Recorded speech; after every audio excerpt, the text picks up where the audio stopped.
Entreprendre en 2021, est-ce que c'est une opération sans risque ou une pure folie? Sans surprise, la réponse est un peu entre les deux. Alors pour y voir plus clair, à tous ceux qui veulent monter leur entreprise cette année, on va voir un petit peu, Vistaprint va nous présenter une étude pour y voir un peu plus clair sur les perspectives du reste de l'année 2021. Ils ont mené une enquête auprès de patrons de TPE et de PME qui vont vous donner leur témoignage sur comment vivent cette année si particulière. Cette table ronde donnera la parole à des entrepreneurs français pour qu'ils partagent leur expérience et surtout leurs conseils. Cette table ronde sera modérée par Jérôme Libenskine. C'est à vous. Merci Florent, bonjour à toutes, bonjour à tous. Vous l'avez dit, aujourd'hui on va parler d'entreprendre en 2021, on va parler de l'après-crise, on va voir l'état d'esprit des entreprises, on va voir si elles se sont réinventées. Il y en a beaucoup ici qui se sont déjà inventées en 2021 et en 2020, comment elles se sont réinventées et comment elles ont intégré le digital dans leur business model. Bref, on va parler d'entrepreneuriat et vous allez voir, il y a une vraie bouffée d'optimisme à la clé. Pour cela, je suis entouré et très bien entouré avec Sabine Léveillé, directrice générale de Vistaprint en France. Bonjour. Bonjour Jérôme. Juste à côté de vous, il y a Julia Brachet, fondatrice de OJ Paris. C'est une marque de carrés de soie. Bonjour. Bonjour.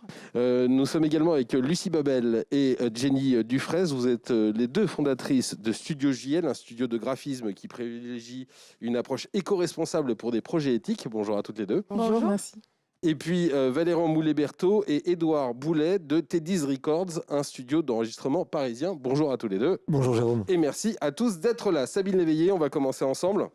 On va donc parler de cette étude Vistaprint réalisée en partenariat avec OnePal. 500 chefs d'entreprise interrogés, des TPE, donc moins de 9 salariés. Ils ont évidemment, j'imagine, vécu une année compliquée comme tout le monde, mais ils gardent le moral et c'est peut-être le premier point, c'est que, je le disais, il y a une vraie bouffée d'optimistes. Ils sont optimistes, ces entrepreneurs. Tout à fait, Jérôme. Je commence par dire merci, un chaleureux merci aux entrepreneurs qui sont là avec nous physiquement aujourd'hui et ceux qui nous suivent en distanciel. Et c'est vrai que pour nous, c'était important en tant que partenaire privilégié marketing et design des TPE-PME, Vistaprint, donc de réaliser une étude pour être au plus proche des tendances qui animent nos clients. Alors c'est vrai qu'on a réalisé cette étude au mois de mars de cette année, juste pour resituer un petit peu le contexte compte tenu de l'évolution rapide des choses. Et le premier point que vous mentionniez, effectivement, c'était que 65% des dirigeants de TPE-PME se disaient optimistes. Alors c'est un chiffre qui paraissait élevé, d'autant plus quand on se recontextualise en plein milieu du mois de mars. Quand on regarde un petit peu de plus près ce qui sous-tendait cet optimisme, on s'est très lié à la capacité d'adaptation et de réactivité dont vous avez fait preuve également, dont les TPE-PME ont fait preuve. Mais il y avait 3 facteurs clés en fait, qui sous-tendaient cet optimisme. C'était d'abord l'absence de reconfinement aussi fort que celui qu'on a connu en mars 2020. Et ça, je pense que c'est quelque chose dont on a tous pris la mesure, gouvernement y compris. Le deuxième élément, c'était l'apport, le soutien en fait, apporté par le gouvernement aux TPE-PME. Et le dernier élément, c'était la politique vaccinale qui commençait en mars et qui donc était porteuse d'espoir quant au contexte sanitaire. Donc ça, c'était le premier point qu'on avait vu. Le deuxième point qu'on a vu dans cette étude, c'est qu'en fait, les entrepreneurs ont dû se réinventer. Donc on voit que 25% d'entre eux, en tout cas des entrepreneurs qu'on a interrogés, ont dû repenser leur business model et que près de 80% d'entre eux ont introduit un nouveau service ou un nouveau produit. Quand on creuse un petit peu, ce qui est intéressant, et à nouveau, quand on se projette vers l'avenir, c'est que 2 tiers d'entre eux déclarent que ce changement a été bénéfique à leur activité et qu'en fait, ils vont continuer avec ces changements, ils vont conserver ces changements à l'avenir. Donc ça, c'était le deuxième point. Et enfin, un dernier point qui est lié à ce que je viens de mentionner, c'était la digitalisation des entrepreneurs. Alors, qu'est-ce qu'on entend par digitalisation ? Je pense que il y a plusieurs aspects potentiellement. Il y a l'aspect marketing digital, mais il y a l'aspect aussi de présence en ligne. Et c'est plus sur cet aspect-là en fait, qu'on a vu vraiment les lignes bouger, puisqu'on accusait un certain retard en termes de site web, de possession de site web par les TPE-PME. Il y a un an, on avait fait une étude à peu près similaire. Alors quand je dis site web, ça peut être une vitrine ou un site marchand. Et ce qu'on avait vu il y a un an, c'est que seulement 40% des TPE-PME en France avaient un site web, en tout cas ceux qu'on avait interrogés. Là, la Covid a vraiment fait bouger les lignes et on a vu une progression de 15 à 20 points au cours de l'année dernière. Donc aujourd'hui, Les entrepreneurs sont davantage présents en ligne et ils comptent conserver cette approche avec potentiellement une approche hybride. Je ne dis pas que tout sera digital, mais quand on les interroge, ils souhaitent avoir une présence en ligne qui soit à pondérer avec une approche physique. Sabine, vous l'avez dit, Vistaprint, vous accompagnez des TPE, des PME. C'est quoi votre vision globale de ce phénomène? Comment vous avez analysé ce phénomène? Avant de parler de ce que vous avez fait, on va d'abord parler de comment vous analysez tout ça. Alors nous, comment on analyse tout ça? Nous, on l'a vu reflété dans nos chiffres, en fait. Quand, encore une fois, nos premiers segments, notre premier client, en fait, c'est les TPE-PME. Donc d'un point de vue global, déjà, on a vécu comme tout le monde au fil des confinements et des déconfinements, avec une amplitude, un impact négatif qui s'atténuait au fil du temps. Je pense qu'on l'a tous vécu. Mais après, ce qui est intéressant, c'est quand on regardait le mix produit, nous, en tant que Vistaprint, très clairement, et pour mettre ça en perspective de ce qu'on vient de se dire, on a vu que le digital prenait une part beaucoup plus importante de notre mix produit, ce qui est très lié donc, à la digitalisation des entrepreneurs qu'on a vu. Et deuxième élément, on a une petite partie de notre offre qui est aussi une offre consumer avec des livres photos, des grands formats, etc. Et là, pareil, notamment au cours du premier confinement, il y a eu un vrai déplacement sur la partie consumer, ce qui est intéressant. Vous êtes une entreprise, Vistaprint. Vous aussi, vous avez peut-être dû évoluer pendant cette période. Qu'est-ce que vous avez changé? Est-ce que vous êtes réinventé? Et si oui, comment? Alors oui, nous, on est une entreprise. On est même aujourd'hui, Vistaprint, c'est 6000 personnes dans le monde. C'est plus une TPE. Quand tout s'arrête en même temps, partout, il faut réagir très vite. Donc, on a fait plusieurs adaptations. On a adapté notre offre de produits. On s'est lancé dans la confection de masques UNS1 personnalisables. On a aussi reconditionné notre outil de production pour lancer la production de visières de protection PVC. On a adapté notre offre de templates personnalisables pour mettre en place les règles de distanciation, de port du masque, etc., pour que nos clients puissent mettre en place ces règles de distanciation. On s'est aussi lancé, on voulait apporter notre pierre à l'édifice et essayer de soutenir en fait nos clients en France. Donc on a fait plusieurs choses. On a fait des dons. On s'est notamment associé à Réseau Entreprendre, qui avait lancé une politique de fonds solidaires. Et nous, on a abondé en numéraire. On a fait des dons et on est en train de reconduire cette initiative d'ailleurs en soutenant des restaurateurs en ce moment. La deuxième chose qu'on a faite aussi, c'est que au plus fort de la crise, et là c'est intéressant parce que ça nous a amené à repenser un petit peu notre approche du marché, mais au plus fort de la crise, en fait, on a mis nos équipes de graphistes internes à disposition des TPE-PME, à disposition de nos clients, en leur disant, prenez le temps de rafraîchir votre logo, de revoir votre visuel. C'est sans engagement, c'est offert. Et donc, on a vu là une explosion des chiffres, bien au-delà de nos projections, à tel point que les équipes en interne nous disaient de mettre la pédale douce. Mais du coup, ça nous a beaucoup amené à réfléchir à notre approche, nous, du design et de l'accompagnement en design, et vous nous en direz plus tout à l'heure, de nos clients. Et donc, aujourd'hui, par exemple, l'offre, elle est disponible sur le site, ce qu'on n'avait jamais fait avant la Covid. Donc, vraiment... sur l'aspect accompagnement en design, on a depuis fait l'acquisition d'un acteur d'une plateforme de design qui s'appelle 99 Design pour vraiment accompagner dans toute sa profondeur nos clients. Donc voilà, plein de choses. Un dernier point, donc le design, pour nous, va être au cœur de notre approche. Donc comme je vous l'ai dit, on va évidemment continuer nos investissements sur le digital, toujours dans cette logique d'accompagner au mieux et de répondre aux besoins des TPE-PME. Et le dernier point que je veux mentionner, c'est l'expérience client. Après, c'est très vaste, ça comprend plein de choses. Il y a évidemment l'enrichissement de l'offre produits et services, mais au-delà de ça, on veut vraiment simplifier notre approche, notre communication, et on est en train de travailler, par exemple, à la refonte de notre site web.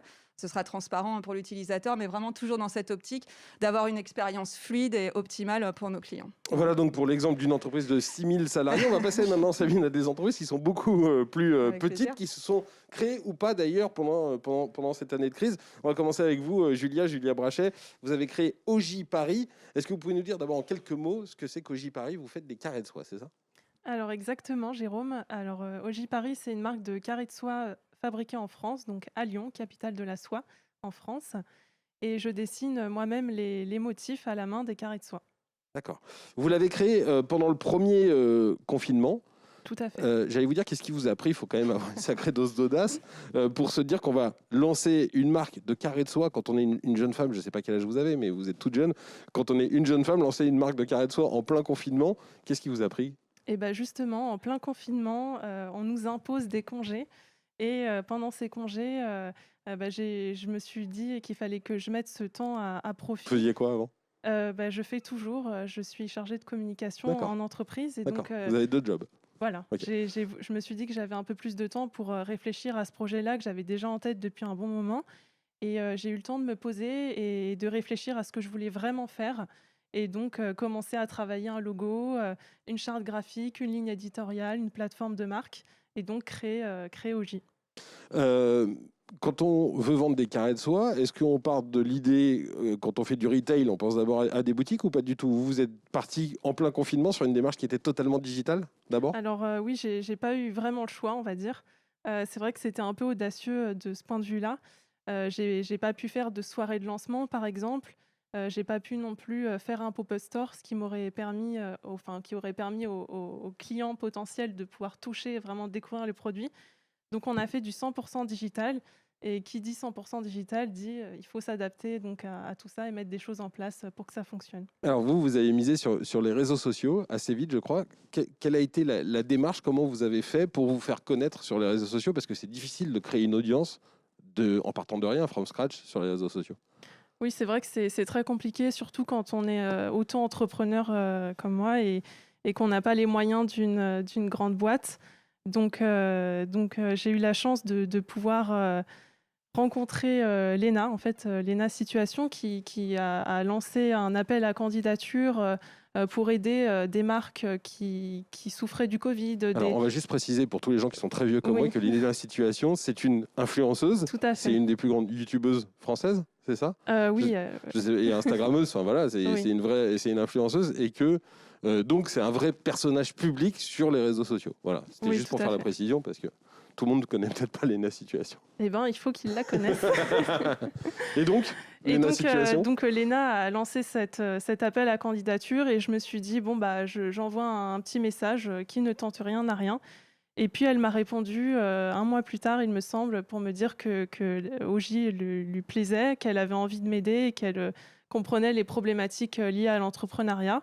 Et donc, c'est parti de là. Donc, on a eu la chance de pouvoir réaliser une courte vidéo avec Léna et donc les autres commerçants, avec l'aide de Vistaprint également. Et donc, à la fois sur les réseaux sociaux, ça m'a beaucoup aidé, ça m'a donné un vrai coup de pouce et à la fois sur, le packaging que j'ai pu, améliorer, notamment avec, par exemple, des petits sachets de bonbons, brandés avec, Oji, donc grâce à Vistaprint et des petites cartes de remerciement également. donc l'intermédiaire c'était Lena Situation, une influenceuse. Est-ce qu'aujourd'hui ça marche comme vous vouliez? Est-ce que vous dites que chargé de communication c'est bientôt du passé ou pas? Oui, On va j'en pas- j'en suis pas encore là Si votre parce employeur que n'est pas au courant, on va pas lui révéler un scoop, mais j'en suis pas encore là, parce que, c'est vrai que financièrement, il faut aussi, que voilà, je puisse trouver un équilibre. Mais, c'est vrai que cette vidéo m'a donné un énorme coup de pouce. Voilà, on a créé une communauté, on a eu des ventes et on a des gens, qui sont fidèles. Donc, ça, c'est vraiment, super, enfin, c'est l'objectif, quoi. juste une toute dernière question rapidement. Je sais pas, vous avez moins de 30 ans vraisemblablement. Pourquoi on fait des carrés de soie? Pour moi, le carré de soie, c'est le truc de ma grand-mère, quoi. Et ben justement pour cette raison-là, parce que, en fait, avec l'envie de finalement rajeunir le carré de soie, lui donner une image bien plus jeune avec des motifs colorés, pop, voilà et à la fois permettre, à peut-être un public plus jeune de découvrir un savoir-faire qu'on a en France. Voilà, il n'y a pas qu'une très grande entreprise française avec un grand H qui fait des carrés de soie, et vous le savez maintenant, et on vous souhaite le meilleur, Julie Brachet. On va maintenant passer à Studio JL. Lucie Babel, Jenny Dufresne, vous êtes là toutes les deux. Vous aussi, Lucie, je crois que c'est un projet que vous avez structuré au cours du printemps 2020. Est-ce que vous pouvez nous expliquer? Oui, exactement. En fait, on est freelance depuis 11 ans toutes les deux. Donc, on a une solide expérience en design graphique. Et, en 2018-2019, on a commencé à réfléchir à un projet commun, euh, le studio JL.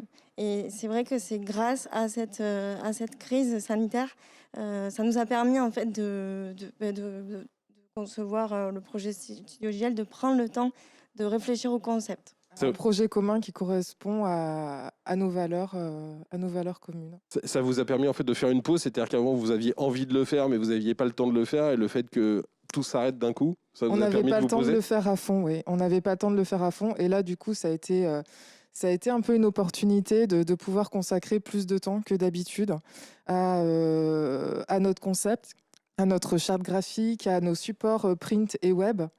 Et notre communication digitale. Alors, vous parliez justement de vos valeurs, c'est quelque chose Ouais. qui est extrêmement Oui. important pour vous. C'était quoi votre réflexion, votre démarche, votre envie, et comment vous avez fait pour réussir à faire correspondre ces envies et Studio JL? Bah déjà, après 4 ans de collaboration avec Lucie, on s'est découvert donc, du coup, ces valeurs autour de l'écologie, dans nos gestes au quotidien, dans notre façon de penser, d'être. Et voilà, et on a eu envie d'appliquer ça dans notre travail et de travailler aussi pour des projets qui, pour nous, ont du sens et qui sont utiles, qu'on juge utiles en tout cas, et pour l'humain, pour l'environnement. Et voilà. Lucie, je disais en introduction que vous vous dites un studio de graphisme éco-responsable. En quoi le graphisme peut-il être éco-responsable? Alors, éco-responsable, en fait, c'est une communication qui peut être éco-responsable.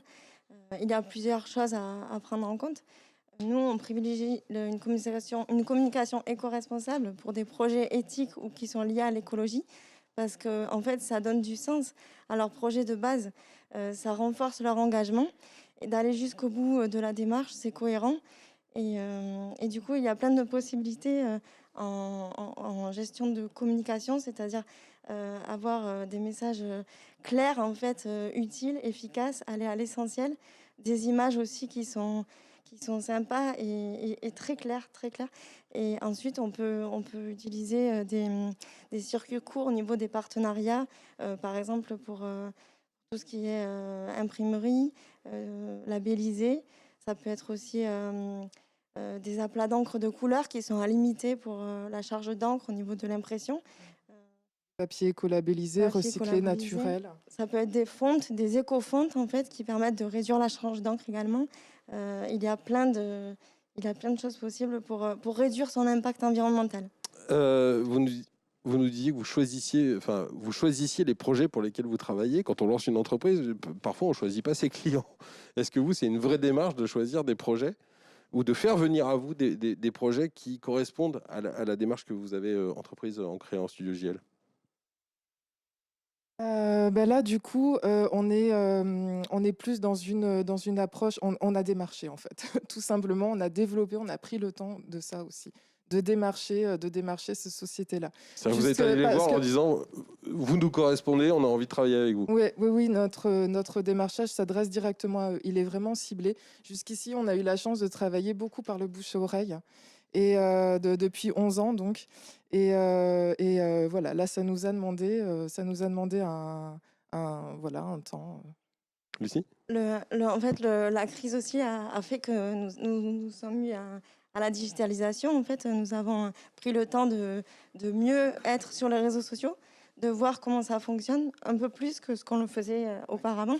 Et du coup, on amène aussi à nous des projets éthiques et des projets qui sont sensibles à l'environnement. Et du coup, c'est assez naturel. Et il y a beaucoup d'humains aussi dans nos relations avec les clients. Beaucoup d'humains, voilà, tout simplement. On est en accord avec nous-mêmes, tout simplement. Vous parlez des réseaux sociaux, de la digitalisation. Je crois que vous êtes toutes les deux originaires du sud-ouest de la France, de Toulouse. Est-ce que ça vous a aussi permis d'agrandir votre toile géographique, j'allais dire, au-delà de ce que vous pouviez espérer en misant simplement sur un bouche à l'oreille local? On a l'habitude de travailler en télétravail et d'être à distance de toute façon avec les gens. Voilà. Oui, c'est vrai que ça a accentué en fait nos possibilités, parce qu'avant, on avait une clientèle plutôt locale et de proximité. On l'a toujours aussi aujourd'hui, et c'est important de la garder parce que c'est dans nos valeurs aussi. Par contre, c'est vrai qu'on peut aussi travailler à distance pour des entreprises qui sont parisiennes, qui sont dans d'autres villes de France ou en province, et on en a aussi. Et il n'y a aucun problème pour travailler à distance. Même question que pour Julia, aujourd'hui, ça marche comme vous espériez après quelques mois, après un an? On a de la chance, oui. On a de la chance, on a beaucoup travaillé. Il y a pour beaucoup de ça travail aussi. là. Ouais, Faut un peu de il y chance et a- beaucoup de travail. Ouais. Ouais. Oui. Surtout dans le démarchage aussi, c'est ce que je disais. Mais voilà, donc ce qu'on disait au début aussi, c'est qu'on a travaillé sur notre concept, nos supports, etc. Et ça, c'est aussi dans le but d'une communication durable et pérenne. Voilà. Et pour l'instant, ça se passe bien. Eh ben, merci Ouais. beaucoup. Bonne chance à Studio JL. On a Merci. donc vu deux entreprises qui étaient nées pendant le confinement, mais il y a aussi des entreprises qui existaient avant et qui ont dû se réinventer. C'est le cas de la vôtre à tous les deux, Valérand et Édouard. Vos entreprises, il y a deux piliers pour qu'on comprenne bien. Il y a un studio d'enregistrement musical, et on va voir peut-être pas que musical, et puis il y a un média. C'est ça, Valérand? C'est à peu près ça, même si les deux entités sont en collaboration et ne sont pas forcément toujours liées. En fait, le but, c'est d'avoir un studio d'enregistrement de musique qui s'adressait aux artistes qui voulaient se lancer. Parce qu'en fait, le gros problème, c'est que les artistes, ils sont dans une démarche extrêmement personnelle qui les touche directement. Et donc, du coup, l'objectif, c'est de leur dire que si jamais ils enregistrent chez nous, ils seront indépendants et ils pourront présenter leur projet auprès des maisons de distribution et aux maisons de disques, un projet qui leur ressemble, qui est leur projet.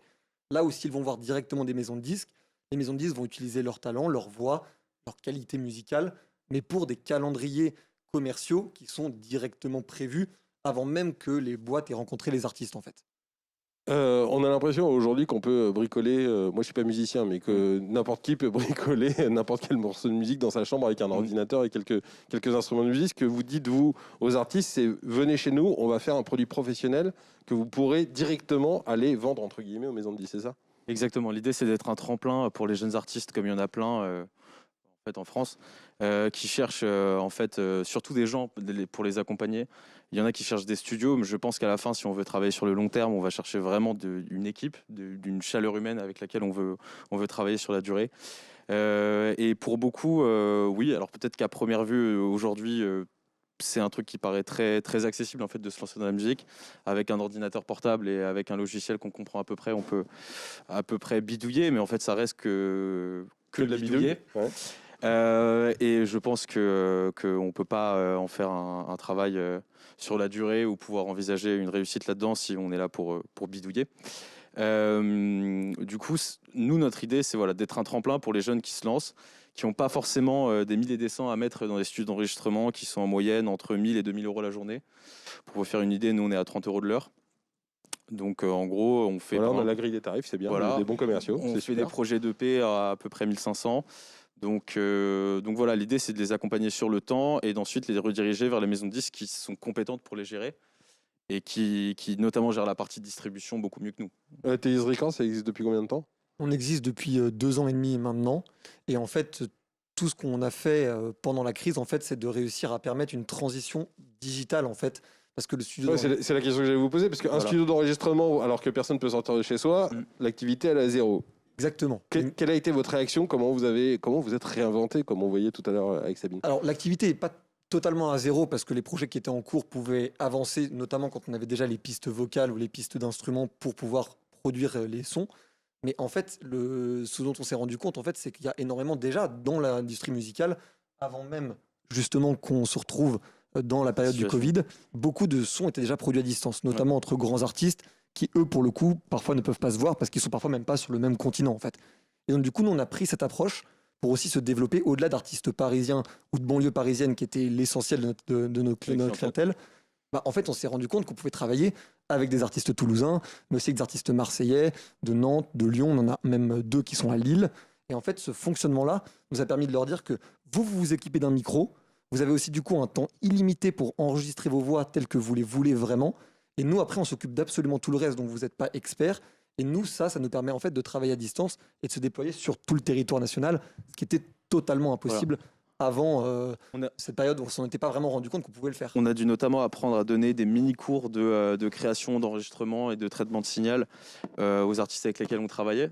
Parce qu'en fait, voilà, si on a un ordi, un micro, une interface audio, on peut bidouiller, mais l'idée c'était qu'ils nous envoient les pistes les plus propres possibles. Donc on a dû aussi se réinventer, leur proposer des mini-formations pour pouvoir les accompagner et qu'ils soient entièrement rassurés sur Vous le avez fait fait que... ça comment? C'était les tutos? C'était quoi? Ouais, en fait, on a filmé des petites vidéos où je leur expliquais, voilà, je me mettais devant le micro, la distance qu'il fallait, voilà, comment les traiter rapidement, les 2-3 effets, la compression, l'équaliseur, enfin, des trucs un peu basiques, mais qui doivent savoir pour avoir le meilleur rendu possible.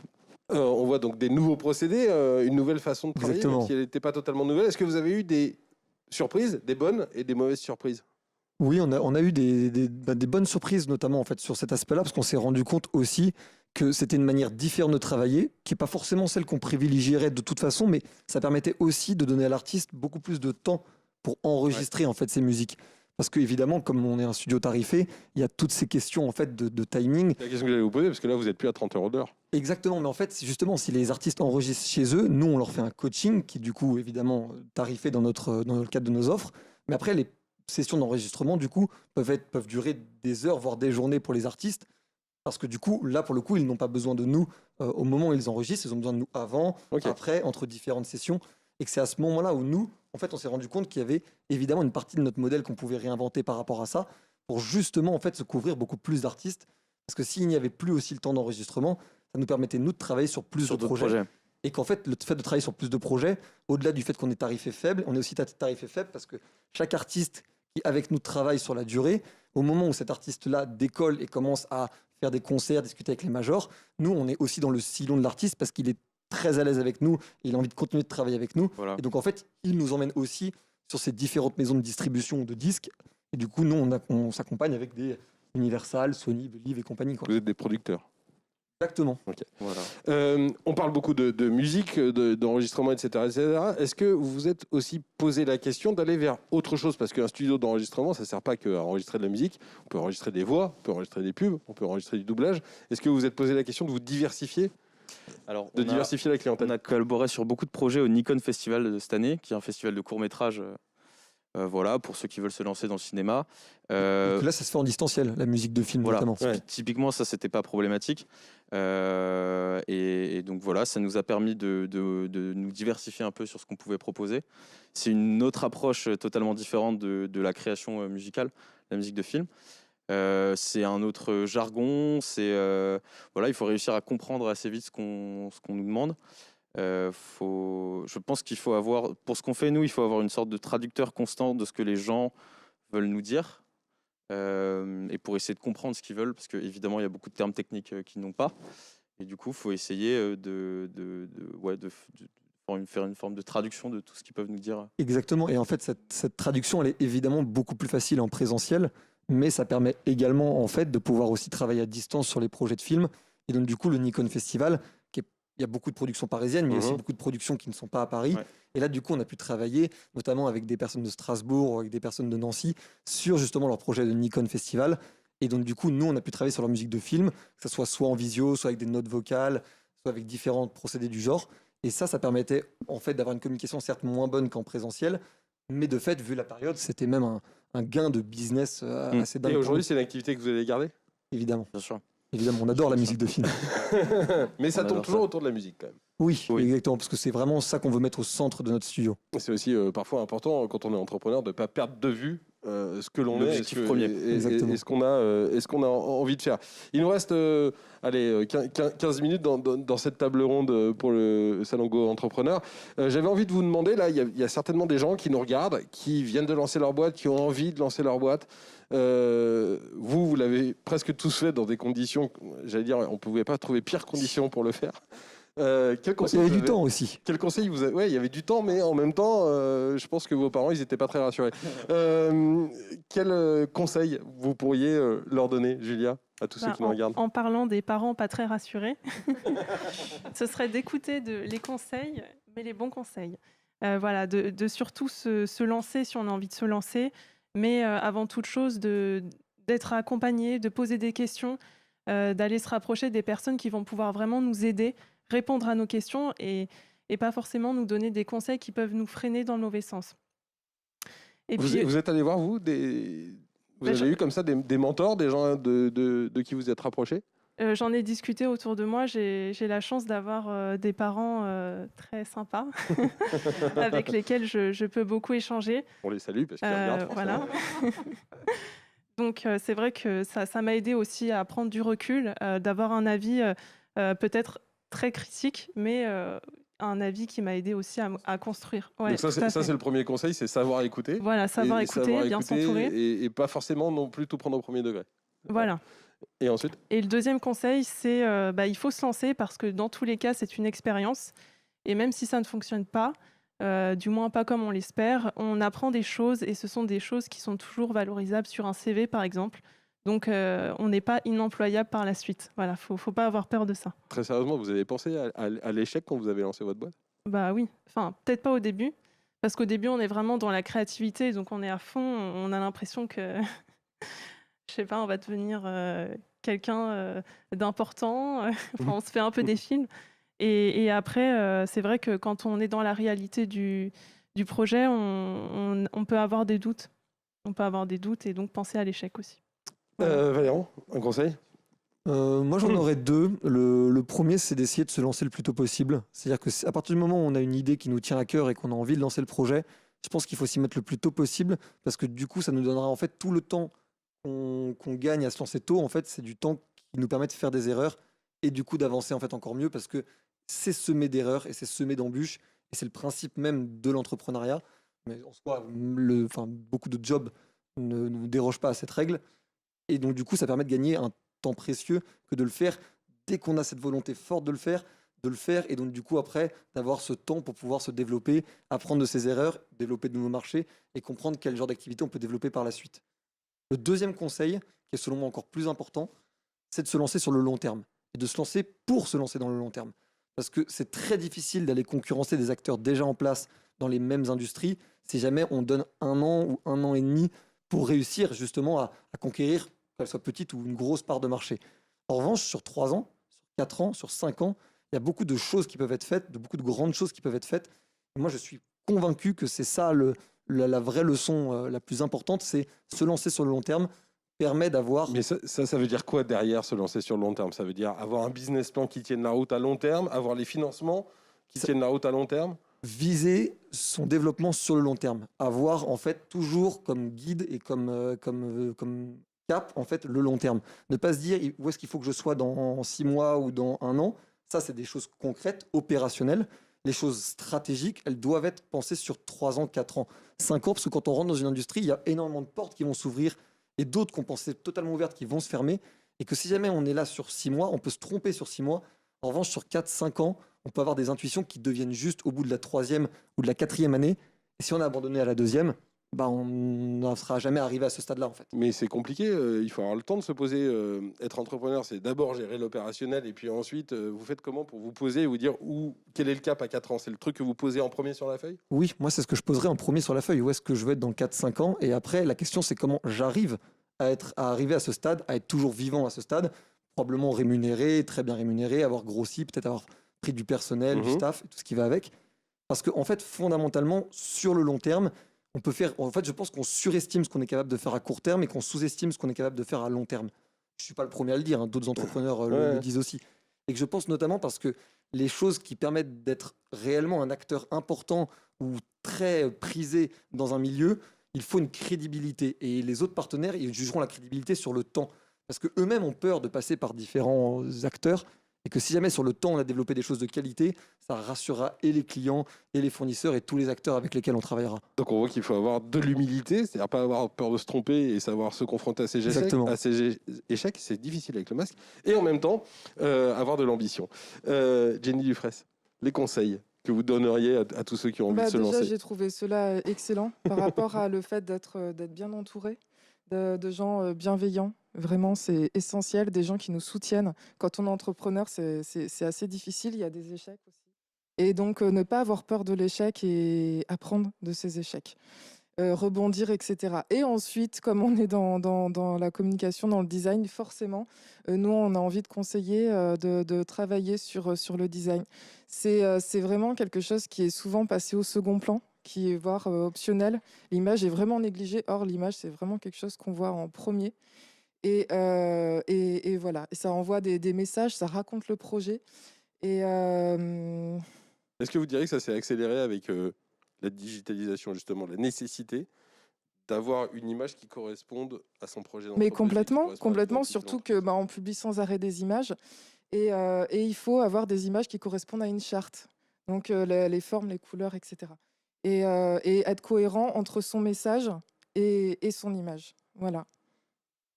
Merci beaucoup. Et, pardon, Ah ouais. excusez-moi, Mais faire appel à des professionnels pour ça. Parce que le design ne s'improvise pas. et on en Voilà. a deux ici. Édouard. Moi, je dirais d'abord, je pense que dans tout projet entrepreneurial, on veut ouvrir des portes au début, on veut commencer par rencontrer des gens. Ne baissez pas les bras quand on vous enferme, parce que nous, ça a été notre cas, et je pense que c'est le cas de tout le monde. N'hésitez pas à en ouvrir, vous, de votre côté. Déjà, ce que vous pouvez donner au début à d'autres gens, je pense que les gens le verront et vous le rendront très bien. Donc voilà, ne baissez pas les bras quand on vous ferme une porte. C'est pas terminé. Le deuxième, et surtout, je parle pour les projets artistiques là, mais je pense que pour tout projet entrepreneurial, c'est le cas. Personne d'autre croit en vous à part vous, de base. Personne ne vous attend, donc commencez par croire en vous. C'est pour ça qu'on a fait ça aussi avec Valorant, c'est que nous, on a vraiment une vision long terme de ce qu'on fait. Donc, croyez en vous, même si c'est très dur parfois, notamment dans les milieux artistiques où du coup, c'est quasiment que de la subjectivité au début, une grosse partie du travail qu'on fait. Et n'hésitez pas à mettre du sérieux et de l'application, même dans quelque chose qui paraît artistique de base, donc un peu frivole pour certains. Non, je pense qu'on peut être très sérieux et qu'on peut, on peut mettre un investissement tout aussi important dans un projet entrepreneurial qui soit artistique ou qui soit dans plein d'autres domaines. Et puis, c'est un moyen pour vous d'allier une passion et d'en faire votre job. C'est aussi pour ça que je parle de long terme, c'est que c'est très dur de s'imposer face à des gens qui sont des gros concurrents implémentés dans un milieu, si jamais on se donne qu'un an ou 2 ans pour le faire. Voilà. Et ça n'aurait pas été possible autrement. Ça aurait été très difficile. Ouais. Lucie, des conseils?